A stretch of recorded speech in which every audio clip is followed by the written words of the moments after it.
Welcome back to the show, everyone. There's going to be a little something for everyone in this next interview, I think, whether you're male, female, a mistress, a mistress, a wife, a husband, whatever you are. Well, whatever you are, a lot of people have had affairs, and we have infidelity analyst Sarah Symonds here to tell us a little bit more and about what she's doing in Vancouver. How are you? I'm well, thank you. So let's first off start with the definition. A lot of people have a misconception of what a mistress, or the male version, as you call it, a mistress, is. What is a mistress? A mistress is a woman who's having an affair with somebody else's husband. Not getting the bills paid, that's the difference? That's the stereotypical version of what people think a mistress is. Yeah. But this mistress stroke other woman, it's all the same thing. If you get your bills paid, good luck to you, but you're still sleeping with somebody else's husband. Well, and there is this tendency for some reason to romanticize this a little bit. I think sometimes when you hear the term mistress, there's a certain, I think... But there is, isn't there? I mean, is there?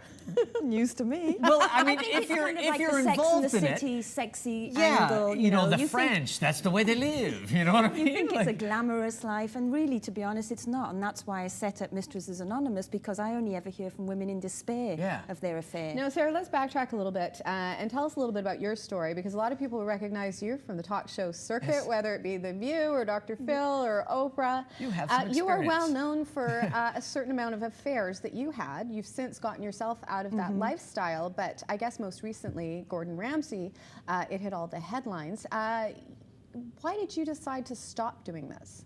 Well, Gordon and I were seeing each other over a period of about 7 years, and our affair was exposed, unbeknown to both of us, but we knew a lot of the same people, and a lot of people knew where we were that night.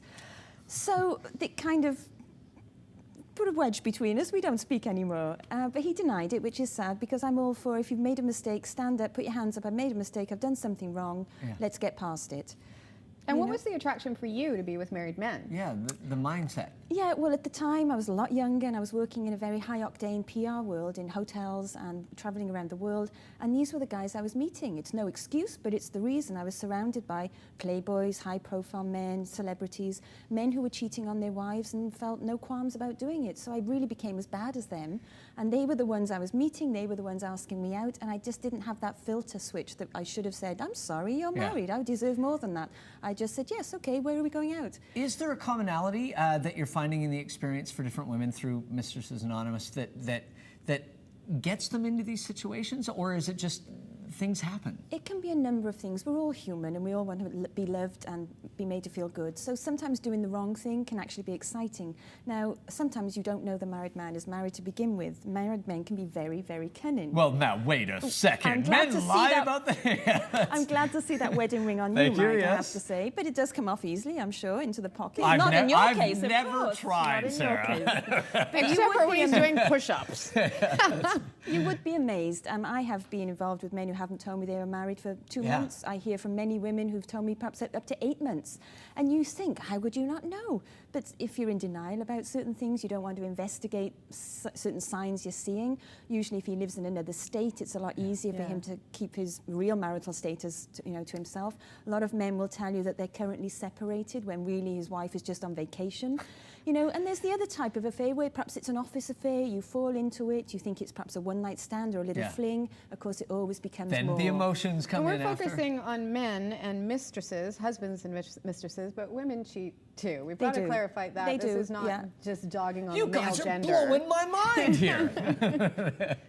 I have to be honest and say that about 25 to 30% of the women who come to my Mistresses Anonymous support groups are married women. So they're married mistresses, real-life desperate housewives who are having affairs. Do you find a difference between their mindset and the women that are there because they're with a married man? Definitely. They're still in despair because they somehow want to be with the man they're having the affair with. And it's usually always a married man. So you've got a married woman having an affair with another married man.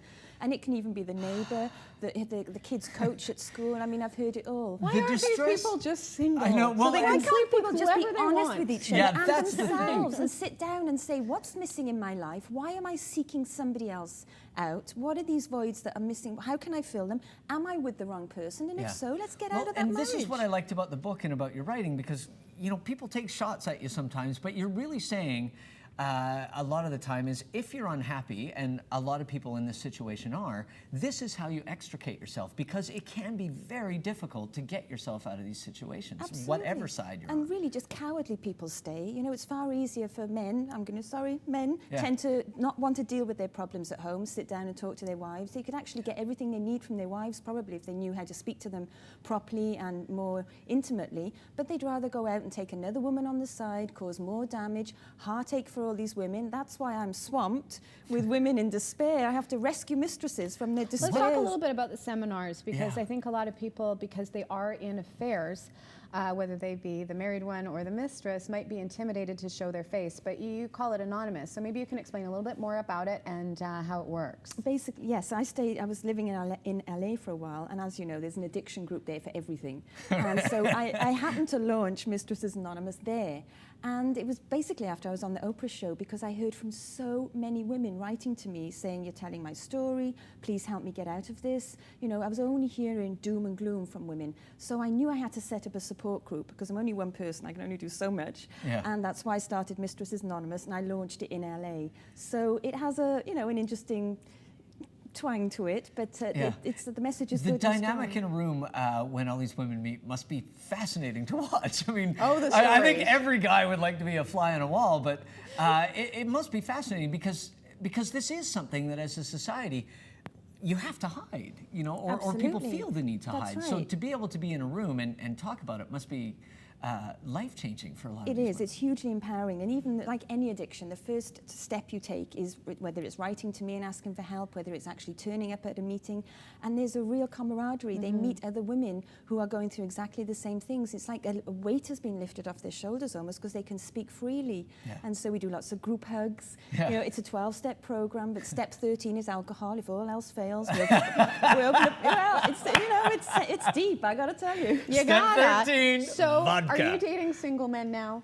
Well, I'm certainly not dating married ones. I have been totally clean and on the wagon since the Gordon Ramsay affair, and I will never, ever, in fact, if a man tries to flirt with me and he's wearing a wedding ring now, I find nothing more offensive. it gives me acid reflux. I mean, it just is like poison to me. There's a physical reaction to it now as you go. So yes, single men only, although they have more issues than the married ones sometimes. Yeah, But well, Mounties, hockey players, everything else. You were saying I've you'd got love another to meet few a days Mountie. in Vancouver. I'm going to just take my time and see what happens. Lovely to meet you, Sarah. Enjoy you, your Sarah. time in Vancouver. And as we mentioned, there are seminars if you want to attend. And Sarah would like to extend that invitation to women across the Lower Mainland who are trapped in affairs with a married man to attend her confidential workshops. They're happening in Vancouver, Burnaby, and Surrey. The dates are May 5th, 6th, 7th, and 8th. And you can contact her through her website, which is on the screen for you right now. Thanks, Sarah. Pleasure you to meet very you. much Thank for having you. me. Really Thank enjoyed you. it. Love to have you back anytime. We're going to